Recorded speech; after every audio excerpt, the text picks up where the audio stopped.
Y ahora cierro paréntesis del saludo y vamos a la palabra de Dios, que como estaba diciendo ahí enseguida le decía, Señor, ¿qué palabra tienes para la iglesia en este momento, en este tiempo? Y yo empecé a escribir lo que yo creía que era, y digo, va y por aquí, va y por allá, me iba a traer, vamos, hasta un performance aquí tremendo. Y el Señor, el jueves por la mañana, en mi tiempo devocional, me recordó esta palabra. Y ahí hubo un giro en mi corazón. Y ahí sí quiero que me acompañen a Ezequiel, capítulo 37, del 1 al 14. Es un pasaje que quizás si tú llevas tiempo en los caminos del Señor, conoces, lo has leído. Hay canciones que se inspiran en esta palabra. Y sin duda es una palabra y una experiencia que vivió el profeta bastante fuerte. Entonces ahí vamos del versículo 1 al 14 y dice, la mano de Jehová vino sobre mí y me llevó en el espíritu de Jehová y me puso en medio de un valle que estaba lleno de huesos. No había vida. Lo llevó a un cementerio.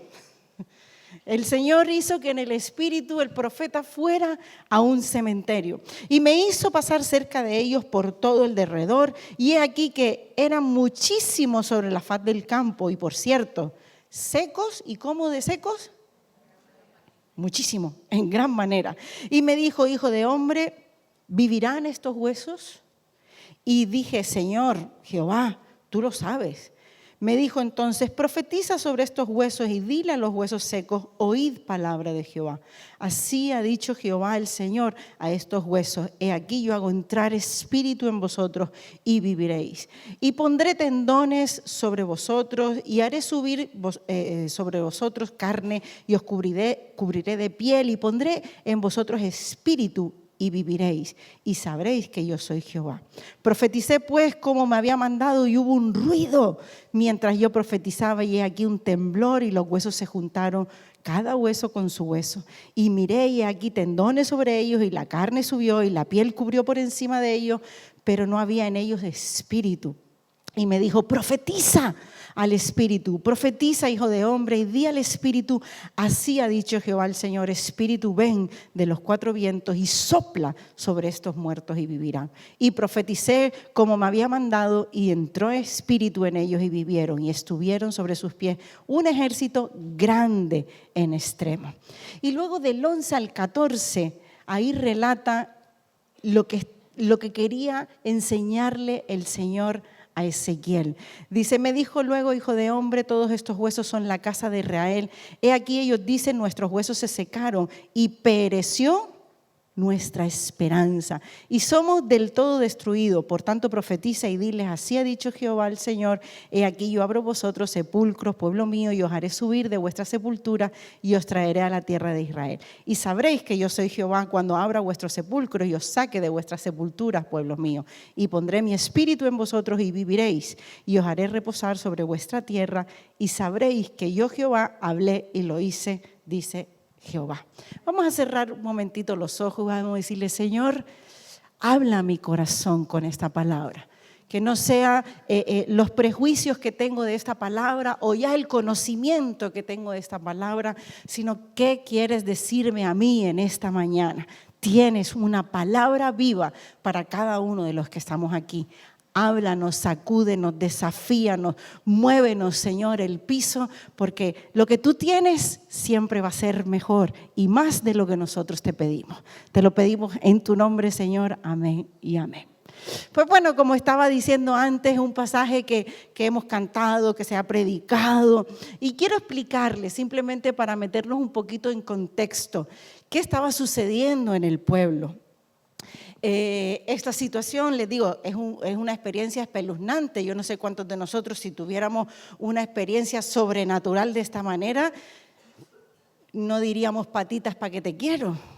Es que el Señor te lleva a un cementerio, ves un montón de huesos, el Señor te empieza a dar directrices, tú le obedeces, empieza a oírse un ruido, empieza a unirse huesos, a cubrirse de carne. Yo no sé, ¿alguno ha tenido alguna experiencia? No, me lo temía. Yo tampoco. Entonces es una experiencia de verdad sobrenatural para nosotros, natural para Dios. Dios se mueve en una naturalidad que para nosotros es sobrenatural. Y la situación del pueblo es que ellos estaban exiliados. El pueblo, para los que no conocen un poco de historia, ya había estado dividido después del rey Salomón entre el norte y el sur. El norte fue primeramente sitiado y ya en este momento el reino del sur ya también fue sitiado y ellos fueron exiliados. A ellos los obligaron a salir de Jerusalén, a salir de Judá.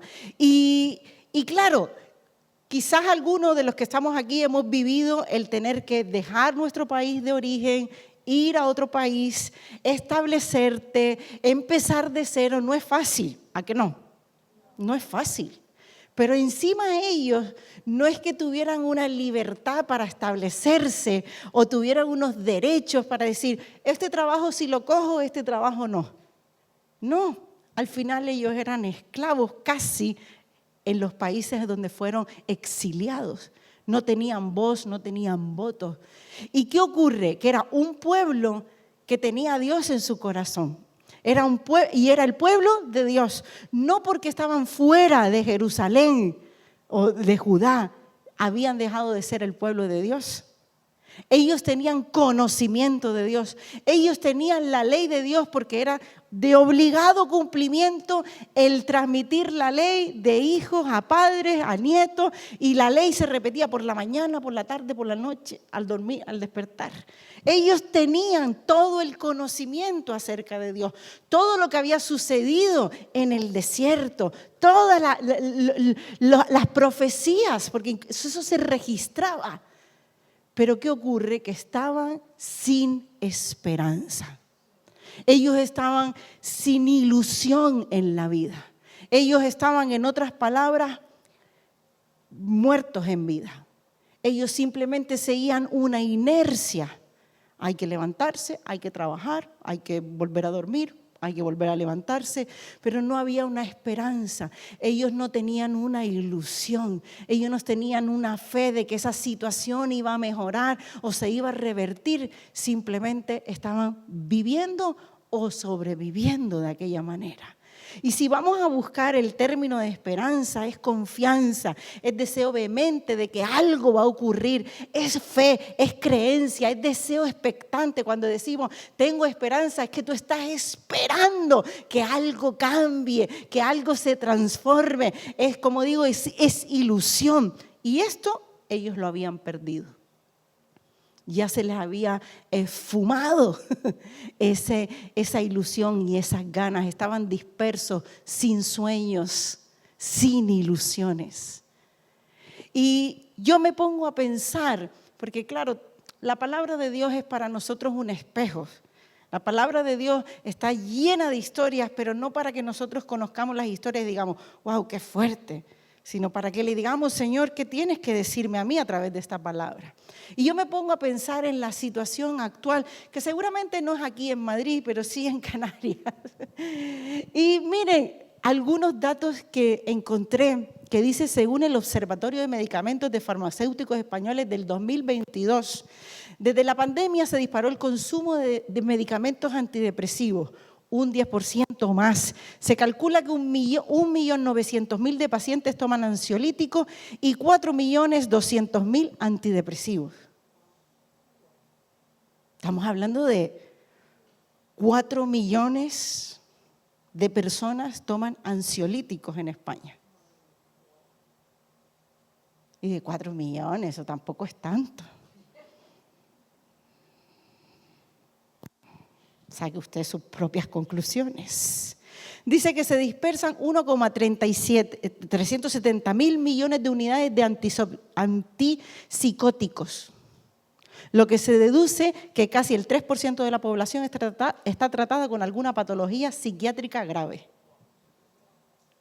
Estos son datos, y no que me los inventé porque eran números escandalosos, no, datos, les digo, del Observatorio de Medicamentos de Farmacéuticos Españoles del 2022.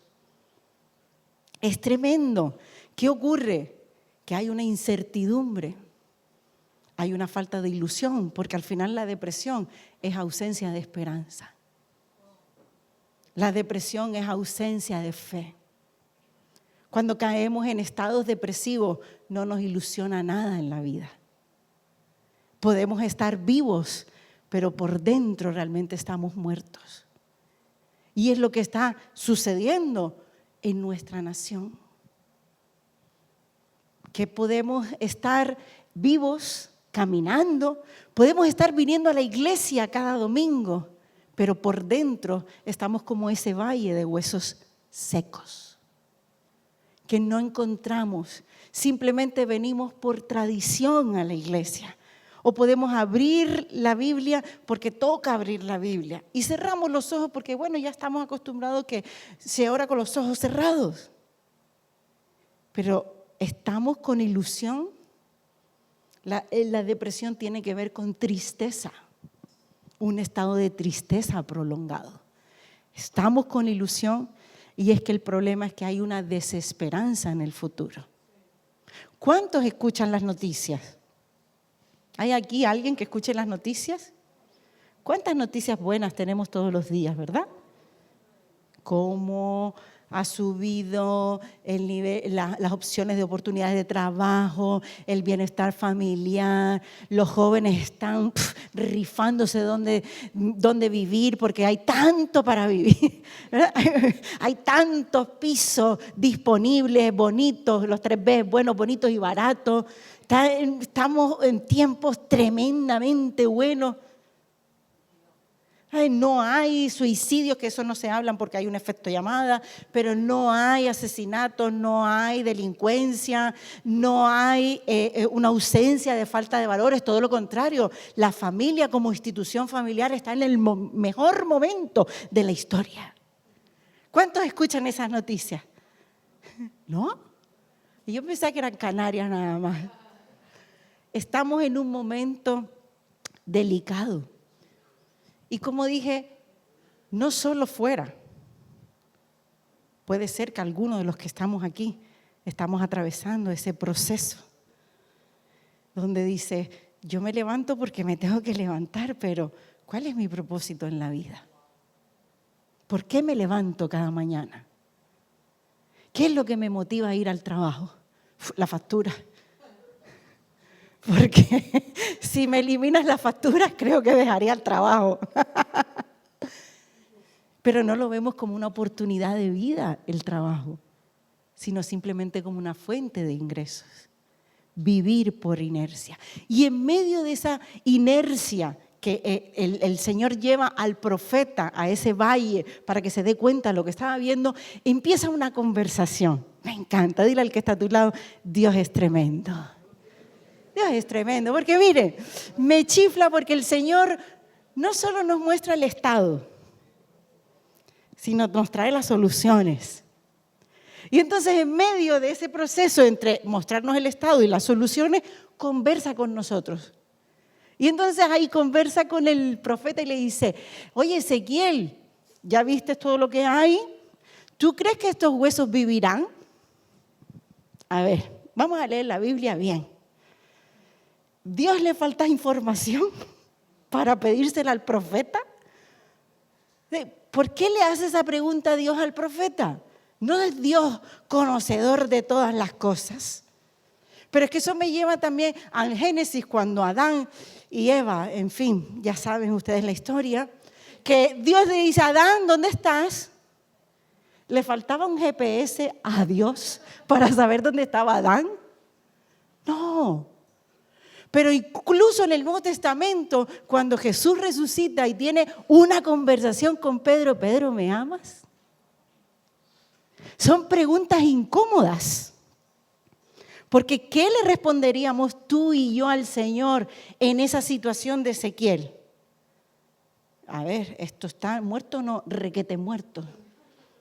Esto, para que estén los huesos secos, dice que el cuerpo se empieza a descomponer a las 96 horas, pero hasta 3 y 5 años para convertirnos en esqueletos. Y eso depende mucho de las condiciones también atmosféricas. Entre más frío y humedad, más conservación. Entonces, ¿cómo estaban los huesos que leímos? Pero secos, ¿cómo? Habían pasado tiempo. ¿Y qué le responderíamos a Dios? Pero Dios, ¿cómo va a revivir esto? ¿Cómo va a resucitar esto? A ver, Señor, ¿te puedes ubicar? Y me gusta porque nosotros leemos el que leímos en la Reina Valera, que Ezequiel le dice, Señor, solo tú sabes. Pero si leemos otra versión, la internacional, dice, Señor, omnipotente. ¿Qué estaba diciéndole? Tú que todo lo puedes, si tú quieres, estos huesos van a resucitar. Cuando le está declarando al Señor que Él todo lo puede, le estaba diciendo, Señor, obviamente para mis ojos esto está más que enterrado, pero tú que todo lo puedes, tú que todo lo conoces, tú que eres el fuerte, si tú quieres estos huesos van a resucitar. Entonces cuando Dios nos hace preguntas y te las va a hacer, no está buscando simplemente una respuesta políticamente correcta, nos está pasando examen. Está pasando examen a nuestra fe. Está pasando examen a nuestro enfoque. Realmente, ¿dónde estás enfocado? Si en ese momento Ezequiel hubiera estado enfocado simplemente en lo que estaba viendo, la respuesta de Ezequiel le hubiera dicho, estos huesos no van a revivir. Pero su enfoque fue, Señor, tú omnipotente. Se trata de ti, Señor. Yo no puedo. La situación es no difícil, es imposible. Pero tú sí puedes hacer que esta situación se convierta en algo hermoso. Entonces, el enfoque. Leyendo también en Números 11:23, este versículo a mí me quebró el corazón. Porque también Dios le hace una pregunta incómoda a Moisés. Moisés, ¿acaso mi brazo ha perdido su poder? ¿Acaso mi brazo ya no te va a sostener? ¿Acaso mi brazo no te va a ayudar en estos momentos? ¿Acaso mi poder ha perdido poder? ¿Ha perdido eficacia? Por eso creo que esta historia tiene que ver mucho también con nosotros, no solo con la historia que estaba sucediendo en el pueblo. Dios te puede hacer preguntas incómodas, como puede revertirse ese diagnóstico que te dieron. ¿Puede realmente restaurarse tu matrimonio? ¿Puede volver a casa tus hijos? Nos puede hacer diferentes tipos de preguntas. ¿Acaso tu economía puede mejorar? ¿Acaso tu salud se puede volver a recomponer? ¿Acaso la ilusión puede volver a tu vida? Porque repito, podemos estar caminando simplemente por inercia. ¿Será que Leganés es una causa perdida? ¿Será que Dios podrá visitar España? Dios nos hace preguntas. ¿Qué le vamos a responder? En base a la respuesta, el profeta le dice, Dios le dice al profeta, ok, creo que estás bien encaminado. Ahora vete y profetiza. Y dile a esos huesos que hoy, oíd mi palabra. Oíd mi palabra. Vete y háblale a esos huesos secos. Háblale, que escuchen mi voz, y mi voz está diciendo que vivan, que se junten. Miren, no se trata de hablar positivamente. De ay, y es Dios bueno todos los días y lo decimos porque es amén. O cuidado, no estés hablando negativo, que atraes lo que hablas. Y eso está como mucho en el aire, ¿no? Atraes lo que piensas, cuidado. Habla positivo, no hables tan negativo. No se trata de hablar cualquier palabra. Aquí se estaba tratando de hablar la palabra que estaba saliendo de la boca, no del profeta, sino de Dios. Y la palabra que sale de la boca de Dios, déjeme decirle, a veces no necesitamos más profetas, sino abrir nuestra Biblia y encontrar los tesoros que hay en esta Biblia para ti y para tu familia. es abrirla, es estudiarla, es meditarla, es ponerla en práctica. Dice que su palabra es más cortante que una espada de 2 filos. Su palabra trae sanidad, su palabra trae liberación, su palabra trae restauración, su palabra es lumbrera a tu camino, su palabra es consuelo en medio del dolor, su palabra es la guía que nosotros necesitamos. Y era lo que esos huesos necesitaban. Esos huesos no necesitaban escuchar simplemente palabras bonitas que salían de la boca de Ezequiel. Esos huesos necesitaban palabra que salía del mismo Dios. Y es la palabra que nosotros necesitamos. Es la palabra que tú necesitas, es la palabra que yo necesito, es la palabra que nuestros hijos necesitan, es la palabra que nuestro lugar de trabajo necesita, es la palabra que esta ciudad, Leganés, necesita. La palabra de Dios, una palabra que penetra en el corazón, que sana, que redarguye, que instruye, que conforta. Esa es la palabra. Ahora, una palabra, y ahí leíamos, y no me voy a entretener a leer otra vez los versículos, una palabra que tiene que venir acompañada del Espíritu, porque la palabra sin el Espíritu mata. Tiene que venir acompañada de ese soplo del Espíritu Santo, porque el pueblo conocía de la ley. Conocía de las enseñanzas, de las instrucciones que Dios les había dado. Le faltaba el soplo del Espíritu. Le faltaba la vida que traía el Espíritu. Y necesitamos ese soplo. Y dice que cuando vino ese soplo, comenzó a oírse un ruido. Comenzó a oírse un ruido. Y ahí seguiremos un poquito avanzando. Pero la obediencia de Ezequiel provocó el milagro. Dios le dio un mandato, pero él podía haberse quedado de brazos cruzados y decir, esto está muy difícil, esto no va a cambiar, mejor llama a otro. La obediencia de Ezequiel provocó un milagro. Y miren, era una locura. Era una locura. Yo quiero que te pongas un momentito en ese lugar, cementerio lleno de huesos, una locura. Pero es que la palabra de Dios es locura. Es locura para nosotros, pero es poder de Dios. Es poder de Dios. Yo me pregunto si en esta mañana, en Abriendo los Cielos, habrá algún Ezequiel que se levante a obedecer el hablar esa palabra lleno del Espíritu. No sé si habrá aquí a alguien, pero dice que cuando comenzó a profetizar, comenzó un ruido y ese ruido estaba anunciando la vida. Ese ruido estaba anunciando, anticipando que el milagro estaba sucediendo. Y tenemos muchos ruidos alrededor. Las noticias son ruidos, las redes son muchos ruidos. Las publicaciones de uno, de otro, las conversaciones de uno y de otro. Hay muchos ruidos alrededor. Hay muchas voces que a veces por hablar más alto o por hablar de continuo creen tener la razón. ¿Ustedes no se han encontrado en alguna situación donde están hablando dos opiniones totalmente opuestas y dicen, ay, pero si los dos creen tener la razón? ¿Han estado? Seguro que ustedes no son de los que han discutido, sino otros, y ustedes, él cree que tiene la razón, él cree que tiene la razón, pero en las opiniones él piensa que es gris y él piensa que es blanco. Alguien tiene que estar equivocado. No han estado en medio de, yo sí, no entiendo.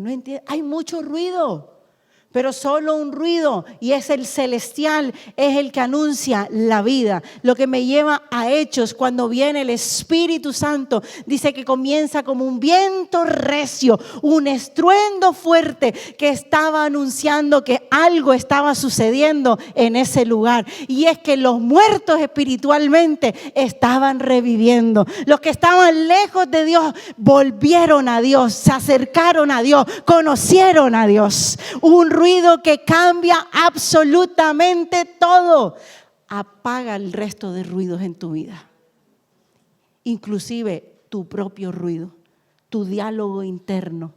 Cómo hablas, qué te responde, qué te dices a ti mismo. En medio del valle de huesos, en medio de la circunstancia, ¿qué te hablas? ¿Qué te dice? Cuidado, aquí era palabra de Dios y ese ruido estaba anunciando la vida. Un ruido que transformó un valle de huesos secos en un gran ejército. En un gran ejército. No sé cuál es tu realidad. No sé cuál es el momento en el que tú estás viviendo o estás atravesando. No sé si te identificas con un valle de huesos secos que vives por inercia o te identificas con un Ezequiel que estás en medio de valles de huesos. Porque aquí estamos o podemos estar también en ambos lados. Porque podemos estar viviendo nosotros mismos, como dije, ese momento de valles secos. O podemos estar viendo cómo gente a nuestro alrededor, familia, hijos, se están secando. Aquí el profeta siguió simplemente la guía del Señor. Y nos deja a nosotros ese modelo. Sigue la guía. Lo primero que hizo fue agarrarse al Señor. Señor omnipotente, tú sí puedes cambiar esta realidad. Tú sí puedes volver a encender lo que se ha apagado.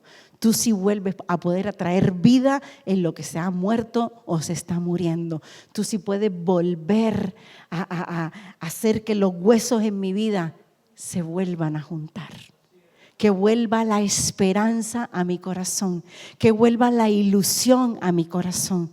Quizás han podido estar pasando etapas complicadas a nivel personal, a nivel familiar, a nivel de iglesia, pero hay un ruido que no deja de escucharse y es que el Espíritu Santo sigue aquí, sigue guiando, sigue hablando, va a seguir tocando cada uno de los corazones que abre precisamente la puerta para que les toque.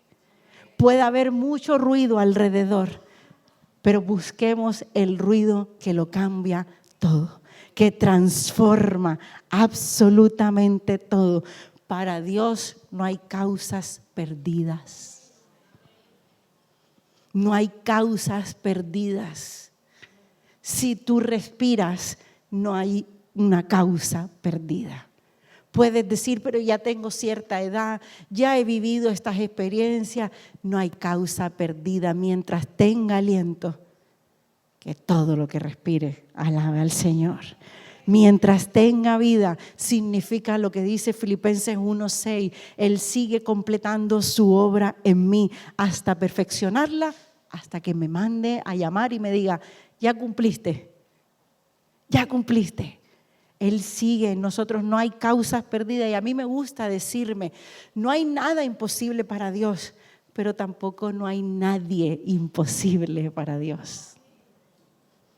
No hay nada que Él no pueda hacer, pero tampoco no hay nadie que Él no pueda tocar, que Él no pueda restaurar.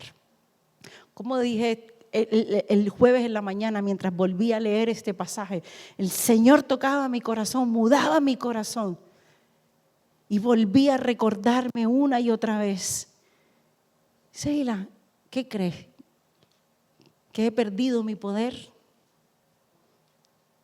¿Qué crees? ¿Que me he olvidado de las promesas? ¿Qué crees? ¿Que he ignorado estas etapas de tu vida? ¿Qué crees? ¿Que es que estoy tan ocupado bendiciendo a otros que me he olvidado de ti? ¿Qué crees? Y por eso siento que mi corazón era una palabra que también tenía que compartir con ustedes. ¿Qué crees, iglesia? ¿Que el Señor ha tirado la toalla con ustedes? ¿Que ha olvidado cada oración? ¿Que cada semana se levanta aquí ante su trono? ¿Qué crees? ¿Que ha olvidado las lágrimas? ¿Que ha olvidado las maldiciones de otros? ¿Qué crees? ¿Que ya terminó la etapa de bendición, de avivamiento, de vida? No, el brazo del Señor, déjame decirte, iglesia, no ha perdido su poder. Ahora falta que Ezequiel se levante, yo me lo invento, se levante y digan, Señor, primero identifico si yo estoy siendo un valle de huesos secos y ven Espíritu Santo sobre mí a soplar vida, vida, vida. No hay nada peor que estar muertos en vida. No hay nada peor que levantarse cada mañana sin una ilusión para conquistar. No hay nada peor que levantarse cada mañana y sentir que los cielos están blindados. No hay nada peor que levantarse cada mañana y sentir que los que están haciendo mal avanzan y uno parece que retrocede. No hay nada peor que levantarse y decir, no sé ni qué estoy haciendo. No, el Señor, ese no es el propósito de Dios para nosotros. Niégate a aceptar y a normalizar esos sentimientos en tu corazón y esos pensamientos en tu mente. Hay oportunidad, hay esperanza. Hay esperanza. Y el Señor está esperando esos Ezequiels que se levantan y dice, Señor, no solo para mí es la esperanza, sino también para un pueblo que está seco en su interior y necesita de la esperanza que tú pones en mi corazón. Hay gente que necesita de tu abrazo. Hay gente que necesita de tu consuelo. Hay gente que necesita de tus palabras, pero que todo eso al final no proviene de ti, proviene de Él. Vamos a ponernos en pie en esta mañana.